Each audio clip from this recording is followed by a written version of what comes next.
नमस्कार विद्यार्थी मित्रांनो, ज्ञान कस्तुरी मॅथ्स क्लासेसमध्ये तुमचे परत एकदा खूप खूप स्वागत आहे। तर आपण आज एक नवीन चॅप्टर घेऊन आलेलो आहोत 10वी साठी आपल्याला linear equation in two variables, त्यालाच आपण म्हणतो दोन चलातील रेषीय समीकरणे। दोन चलातील रेषीय समीकरणामध्ये काय असतं किंवा कशा प्रकारचा पार्ट असतो तो आपण या ठिकाणी या लेक्चरमध्ये बघणार आहोत। दोन चलातील रेषीय समीकरणे असतील किंवा linear equation in two variables असेल तर हे आपण मागच्या वर्षी म्हणजे 9वीच्या इयत्तेमध्ये आपण बघितलेलं आहे। 9वीमध्ये या चॅप्टरचा ऍज इट इज जसा आपल्याला हा चॅप्टर होता, या चॅप्टर मध्ये आपण बऱ्याच साऱ्या गोष्टी बघितलेल्या आहेत ज्या की असतील दोन चलातील रेषीय समीकरण म्हणजे काय, एक सामायिक समीकरण म्हणजे काय असतं, त्याचबरोबर एक सामायिक समीकरण सोडवण्याच्या वेगवेगळ्या मेथड्स आपण दोन पद्धतीच्या मेथड शिकलेल्या आहेत। एक पद्धत होती आपली जी की एका पहिली पद्धत होती एक सामायिक समीकरण सोडवण्याची, त्याला म्हटलं होतं आपण चलाचा लोप करणे अशी एक पद्धत होती। दुसरी आहे चलाचे निरसन करणे। अशा दोन पद्धती आपण वेगवेगळ्या पद्धती आपण बघितलेल्या आहेत। यालाच आपण इंग्लिशमध्ये जर सांगायचं असेल तर या दोन पद्धतीला आपण म्हटलेलं होतं। एक आहे आपली इलिमिनेशन मेथड। इलिमिनेशन मेथड मध्ये आपल्याला माहिती आहे इलिमिनेट केलेलं होतं इलिमिनेशन मेथड, आणि दुसरी जी मेथड आहे आपली ती होती सबस्टिट्यूशन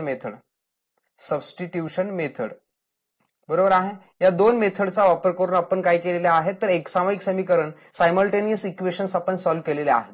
त्याच पद्धतीनं याही वर्षी आपल्याला या दोन मेथड्स आहेतच, पण याच्या पुढे जाऊन आपल्याला अजून दोन पद्धती बघायच्या आहेत। त्या कोणत्या आहेत, कशा पद्धतीच्या आहेत, या वगैरे सगळं आपण बघूयात। आता सगळ्यात पहिल्यांदा linear equation in two variables म्हणजे काय असतं। तुम्हाला इथे समोर एक ग्राफ दिसतो, बरोबर आहे। या ग्राफ मध्ये तुम्हाला काय दिसणार आहे, एक एक्स ऍक्सिस वाय ऍक्सिस हे दोन दिसतात। एक्स ऍक्सिस असेल, वाय ऍक्सिस असेल, त्याच पद्धतीने इथं दोन लाईन दिसत आहेत, बरोबर आहे। ही जी एक लाईन आहे ही एक लाईन आहे, दोन कलर मध्ये आपल्याला दाखवलेल्या आहेत। या दोन्ही लाईन्स एकमेकांना इथे एका पॉइंट मध्ये इंटरसेक्ट करतात, हे पण आपल्याला दाखवलेलं आहे। एका लाईनचं तुम्हाला इक्वेशन दिलेलं आहे, ते इक्वेशन तुम्हाला दिलेलं काय आहे, y is equal to x plus 1, दुसरं आहे y is equal to x minus 3। अशा प्रकारच्या दोन तुम्हाला काय दिलेले आहेत, इक्वेशन्स दिलेले आहेत, आणि या इक्वेशनचे तुम्हाला ग्राफ पण इथं तुम्हाला समोर दिसत आहेत। आणि ते दोन ग्राफ जे आहेत ते एका पॉइंट मध्ये इंटरसेक्ट झालेले आहेत। या पॉइंटचे कोऑर्डिनेट जर आपल्याला काढायचे असतील तर इथं तुम्हाला समजतील की हा काय आहे 1,2 हे या पॉइंटचे कोऑर्डिनेट्स आहे, हे तुम्हाला दिसतं। त्याचबरोबर तुम्हाला इथे पुढे एक दिसतं बघा, इथं काय आहे क्रेमर्स रूल म्हणून दिसतं। थांबा मी इथं तुम्हाला हे इरेज करून आपण बघू शकता की इथं काय आहे तर क्रेमर्स मेथड म्हणून आहे किंवा क्रेमर्स रूल आहे। म्हणजे इथं आपल्याला दोन मेथड्स तुम्हाला समजतात, एक आहे ग्राफ म्हणून दिलेला आहे, दुसरं दिलेलं आहे इथं आपल्याला क्रेमर्स रूल। म्हणजे या 10वीमध्ये आपल्याला ज्या काही आपण अगोदरच्या दोन मेथड शिकलेल्या आहेत, कोणत्या दोन मेथड शिकल्यात तुम्हाला सांगितल्यात मी आताच, इलिमिनेशन मेथड आणि सबस्टिट्यूशन मेथड। त्याच पद्धतीचं आता जर बघितलं तुम्ही 10वीमध्ये तुम्हाला नवीन दोन मेथड्स आपल्याला बघायचे आहेत। एक बघितली आपण ही ग्राफ मेथड कशी असते आपण शिकूयात, दुसरं म्हणजे आता नवीन आपल्यासाठी असणार आहे 10वीमध्ये म्हणजे क्रेमर्स रूल मेथड। या दोन्ही मेथड्स नुसार आपल्याला काय करायचं तर linear equation in two variables, दोन चलातील रेषीय समीकरण असतील किंवा एक सामायिक समीकरण, सायमल्टेनियस इक्वेशन्स आपल्याला सॉल्व्ह करायचे आहेत। ठीक आहे, आपण बघूया त्याच्या अनुषंगाने। तर आता आपल्याला इथं सगळ्यात पहिल्यांदा दिसतं बघा वेटेज ऑफ द चॅप्टर, म्हणजे प्रत्येक चॅप्टरचं वेटेज काय आहे। आपल्याला टोटल पार्ट 1 गणित भाग 1 मध्ये किती टोटल तर तुम्हाला बघायचं म्हटलं तर 6 चॅप्टर्स आहेत, आणि या 6 चॅप्टर्सचं जर ओव्हरऑल वेटेज बघायचं म्हटलं तर आपल्याला बघता येईल किंवा आपला एक व्हिडिओ आहे त्याच्यामध्ये आपण प्रत्येक चॅप्टरचं विथ ऑप्शन कशा प्रकारचं वेटेज आहे प्रत्येक चॅप्टरचं हे तुम्हाला माहिती आहे, किंवा त्या पद्धतीचा व्हिडिओ जो आहे तो मी डिस्क्रिप्शन मध्ये तुम्हाला देईनच। त्याच पद्धतीनं या पहिल्या चॅप्टरचं वेटेज जर तुम्ही बघायला गेलात तर किती आहे, ओव्हरऑल तुम्हाला 12 मार्क्ससाठी आहे विथ ऑप्शन सहित जर विचार केला तर तुम्हाला पेपरमध्ये या चॅप्टरवर तुम्हाला 12 मार्क्स एवढे तुम्हाला पाहायला मिळतात। त्याच पद्धतीनं म्हणजे याचं वेटेज बघायला गेलं तर खूप मोठं असं वेटेज आहे। त्याच पद्धतीनं याच्यामध्ये क्वेश्चन्स कोणकोणत्या प्रकारचे असणार आहेत हे आपण बघूयात। आता पहिला जो आहे प्रॅक्टिस सेट आपला 1.1, हा ओव्हरऑल प्रॅक्टिस सेट 1.1 जो आहे तो जवळपास आपल्याला जो 9वीचा बेस आहे आपला 9th स्टँडर्डचा त्याच्यावरच आहे। प्रॅक्टिस सेट 1.1 मध्ये आपल्याला काही बेसिक गोष्टी तुम्हाला लक्षात आल्या पाहिजेत, त्या म्हणजे linear equation in two variables म्हणजे काय, linear equation in two variable म्हणजे काय। आता बघा लिनियर इक्वेशन म्हणजे लिनियर याचा अर्थ आपण बघितलेला आहे, 9वीमध्ये पण बघितलेला आहे, आणि आपण आता पण म्हणू शकता लिनियर। आताचे जो आपण ग्राफ बघितलेला आहे त्या ग्राफमध्ये एका इक्वेशनचं तुम्हाला एक लाईन सरळ स्ट्रेट लाईन दिसत होती, त्यालाच आपण काय म्हणत असतो लिनियर। पण आपण जर इक्वेशनच्या फॉर्म मध्ये बघितलं, इक्वेशन मध्ये काय असतं लिनियर म्हणजे जे व्हेरिएबल असणार आहेत आपल्याकडे, जे चल असणार आहेत, त्या चलामध्ये ज्या व्हेरिएबलचा किंवा ज्या चलाचा घातांक म्हणा किंवा तुम्ही पॉवर म्हणा किंवा इंडेक्स म्हणा, अशा पद्धतीने तुम्ही म्हणू शकता. पॉवर किती असणार आहे 1 किंवा डिग्री म्हणू शकता. आपल्याला माहिती आहे बघा, जे आपण 9वी मध्ये शिकलेलं आहे पॉलिनॉमियल, त्या पॉलिनॉमियल मध्ये पण आपण ही डिग्री शिकलेलं आहे. ज्या इक्वेशनची, ज्या अल्जेब्रिक एक्सप्रेशनची डिग्री किती असणार आहे 1 असणार आहे, घातांक किती असणार आहे 1 असणार आहे. मराठीमध्ये तुम्ही त्याला कोटी पण म्हणू शकता. ज्याची कोटी किती असणार आहे 1 असणार आहे, अशा समीकरणांना किंवा अशा बैजिक राशींना आपण म्हणणार आहोत लिनियर. कोटी 1 असेल तर लिनियर. इन टू इक्वेशन म्हणजे काय असतं, जास्त म्हणजे एखादं तुम्हाला जर इक्वेशन म्हणजे तुम्हाला एखादं अल्जेब्रिक फॉर्म मध्ये एखादं जर एक्सप्रेशन दिलेलं असेल आणि त्याच्यामध्ये काय दिलेलं असेल, 2 साइड्स असतील, एक लेफ्ट साइड आणि राईट साइड. ते डिफाईन कशावरून होणार आहे तर हे इक्वल टू साईन वरून. ज्या आपण सोप्या भाषेमध्ये आपण असं म्हणू शकता की ज्या अल्जेब्रिक एक्सप्रेशन मध्ये इक्वल टूचं साईन असतं त्याला आपण जनरली काय म्हणत असतो, इक्वेशन म्हणत असतो. तुम्हाला 2 गोष्टी लक्षात आल्या असतील, एक लिनियर म्हणजे काय, इक्वेशन म्हणजे काय. आता इन टू व्हेरिएबल्स याचा अर्थ ज्याच्यामध्ये व्हेरिएबल्स किती असणार आहेत 2 असणार आहेत.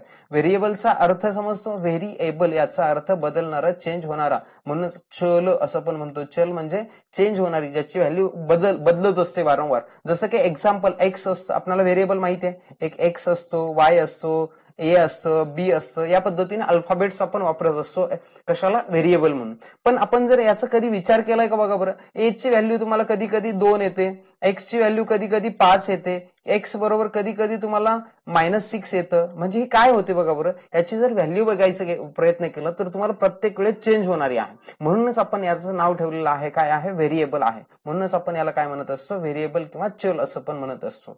ठीक आहे, या गोष्टी लक्षात आल्या. ज्या इक्वेशन मध्ये, आता बघा परत मी एकदा सांगतो, ज्याच्यामध्ये काय असणार आहे, पॉवर किंवा इंडेक्स किती असणार आहे त्याचा 1 असणार आहे. दुसरी गोष्ट इक्वेशन म्हणजे ज्याच्यामध्ये 2 साइड्स असणार आहे, लेफ्ट साइड आणि राईट साइड, म्हणजे इक्वल टू न ते अल्जेब्रिक एक्सप्रेशन, बैजिक राशी आपण डिफाईन करणार आहोत. नेक्स्ट तुम्ही अजून त्याच्यामध्ये काय असणार आहे, 2 व्हेरिएबल्स असणार आहेत, 2 व्हेरिएबल्स असणार आहेत.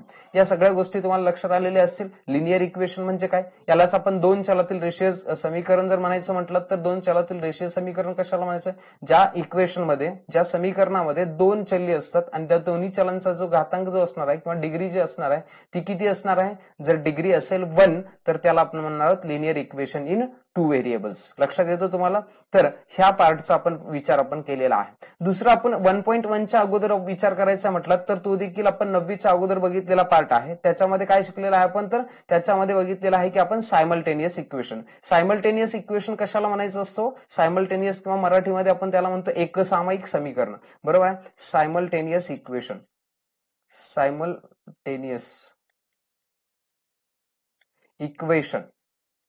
त्याला म्हणतो आपण मराठीमध्ये एकसामायिक समीकरणे.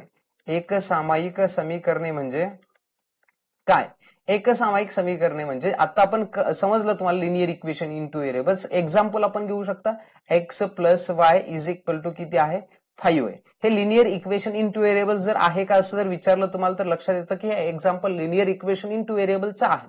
का आहे बरं, याच्यामध्ये तुम्हाला लक्षात येईल की एक्सचा पॉवर काही नाही म्हणजे किती आहे, इंडेक्स किती आहे 1 आहे, याचा घातांक वायचा पण किती आहे 1 आहे.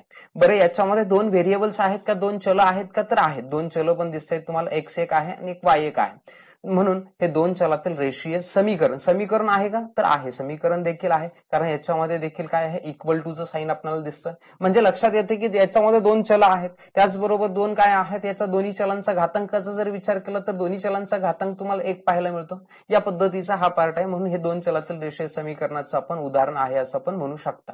ठीक आहे. परत याच पद्धतीचा जर आपण विचार केला तर अजून एक एक्झाम्पल मी तुम्हाला इथे देण्याचा प्रयत्न करतो की 1/x आहे प्लस 1 किती आहे y आहे इज इक्वल टू किती आहे 6 आहे.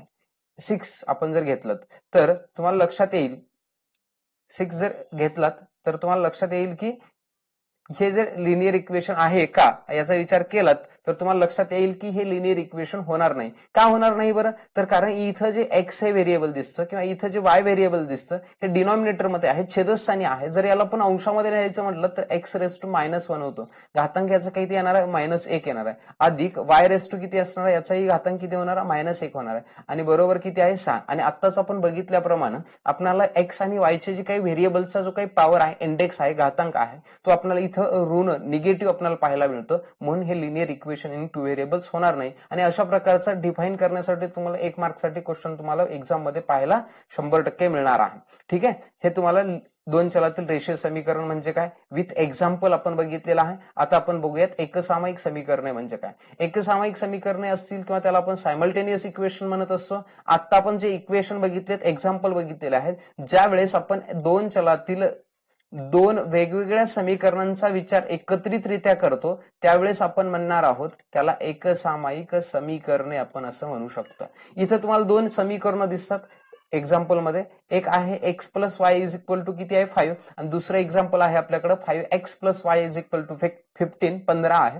मग या दोन समीकरणांचा आपण एकत्रितरित्या विचार करणार आहोत आणि एक्स आणि वायच्या वेगवेगळ्या आपल्याला व्हॅल्यूज काढायच्या आहेत. त्या तुम्हाला सोडवायच्या कशा आहेत त्याच्या मेथड्स आपण शिकूयात पुढे. पण या दोन समीकरणांचा ज्यावेळेस आपण एकत्रितरित्या एकाच वेळेस विचार करतो त्यावेळेस आपण त्याला म्हणत असतो एकसामायिक समीकरण, सायमल्टेनियस इक्वेशन्स आपण त्याला म्हणत असतो. ठीक आहे, लक्षात आलं तुम्हाला. या सगळ्या गोष्टीचा जर विचार केला तर तुम्हाला जे काही बेसिक म्हणजे महत्वाच्या गोष्टी होत्या प्रॅक्टिस सेट 1.1 सोडवण्यासाठी त्या बेसिक गोष्टीचा आपण या लेक्चर मध्ये घेण्याचा आपण प्रयत्न केलेला आहे. त्याच्यामध्ये तुम्हाला ह्या समजलेल्या पण असतील. काय काय समजलं असेल बघा, आपण परत एकदा रिवाइज करूयात की याच्यामध्ये आपण दोन चलातील रेषीय समीकरण असेल किंवा linear equation in two variables असेल याचा विचार केला. त्याच पद्धतीनं आपण त्याचे एक्झाम्पल्स पण बघितलेले आहेत आणि त्यासोबतच आपण बघितलेलं आहे की सायमल्टेनियस इक्वेशन्स असतील किंवा त्याला दोन चलातील रेषीय समीकरणाचं एकसामायिक समीकरण कशाला म्हटलं जातं याचाही आपण थोडक्यात इथे विचार केलेला आहे. सविस्तररित्या हे सगळं आपण बघितलेलं आहे आणि हे व्यवस्थित तुम्हाला कळालेलं असेल. हे परत एकदा तुम्ही व्हिडिओ बघू शकता. परत बघितल्यानंतर तुमच्या कन्सेप्ट देखील क्लिअर होतील आणि यानंतरचं जे लेक्चर असणार आहे आपण प्रॅक्टिस सेट 1.1 हे लवकरच आपण घेऊन भेटूयात. तोपर्यंत धन्यवाद.